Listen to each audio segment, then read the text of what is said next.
વડોદરા મહાનગરપાલિકાના અણઘડ વહીવટને લઈને મંગળ બજારના વ્યાપારીઓ ત્રાહિમામ પોકારી રહ્યા છે. મંગળ બજારમાં બ્લોક નાખવાની કામગીરીને લઈને વેપારીઓને ભારે હાલાકીનો સામનો કરવો પડી રહ્યો છે. વડોદરા મહાનગરપાલિકાના અણઘડ વહીવટના અવારનવાર સમાચારો પ્રકાશમાં આવતા હોય છે. તેનો વધુ એક કિસ્સો આજે મંગળ બજારમાંથી પ્રકાશમાં આવ્યો છે. વડોદરા મહાનગરપાલિકા દ્વારા મંગળ બજારમાં બ્લોક નાખવાની કામગીરી કરવામાં આવી રહી છે, જેને લઈને મંગળ બજારમાં ખાડાઓ ખોદાયા છે, જેને લઈને વેપારીઓને ભારે હાલાકીનો સામનો કરવો પડી રહ્યો છે. સાથે જ નવા બ્લોક નિમ્ન કક્ષાના હોવાને કારણે રસ્તાનું લેવલ ઓછું થશે અને દુકાનોમાં પાણી ભરાશે તેવી ભીતિ પણ વેપારીઓમાં સેવાઈ રહી છે.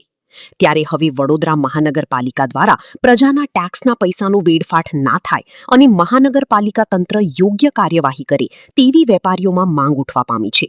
સમગ્ર મામલે જાણ થતાં જ વોર્ડ નંબર 14ના કોંગ્રેસના કાઉન્સિલર તીર્થ બ્રહ્મભટ્ટ અને દીપા શ્રીવાસ્તવ પણ સ્થળ પર પહોંચ્યા હતા, જ્યાં તે લોકોએ પરિસ્થિતિનો તાગ મેળવી વેપારીઓનો અભિપ્રાય લઈ યોગ્ય કાર્યવાહી કરાવવા વેપારીઓને બાંયધરી આપી હતી.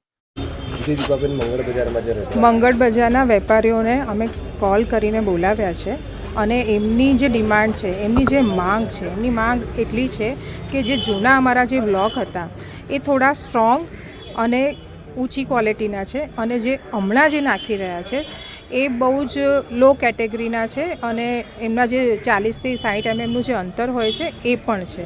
તો જે અપડાઉન છે આના ગત સમય પહેલાં, આજથી 2 દિવસ પહેલાં અમે આ જ માંગ કરી હતી કે level maintain, that is a big project, અને જ્યારે તમે લેવલ જ મેન્ટેન ના કરતા હોય તો પછી તો આ તો નથી સારી વાત.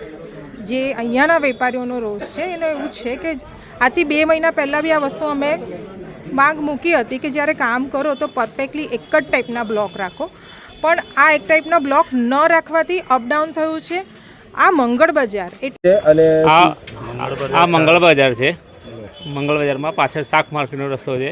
આ બ્લોક નાખી ગયા છે પણ બ્લોક બરોબર કર્યા બી નથી આ લોકોએ, ને આખું રેતી થઈ ગયું છે. મંગળ બજાર બધા વેપારીને બહુ તકલીફ પડે છે. આ કેટલા દિવસ પહેલા આ લગભગ 5-4 દિવસ થઈ ગયા છે. અને આગળની કાર્યવાહી થઈ છે ને? ના, નથી. ખાલી આ લોકો ખોદી જ નાખ્યું છે આખું છેક સુધી. આમાં અહીંયા વરસાદ પડશે ને પહેલાં બ્લોક નાખવાની તો જરૂર નથી. અહીંયા બ્લોક ઉલટા નાખી ગયા છે, નીચે દબાણ તો ઉલટું પાણી વધારે ભરાઈ જશે. આ લાઈનમાં પાણી આમ વહેતું જશે ને પાણી લાગે છે આ જગ્યાએ ઊભું જ રહેશે. મેં લોકોએ તો જોયું છે એટલા વર્ષથી.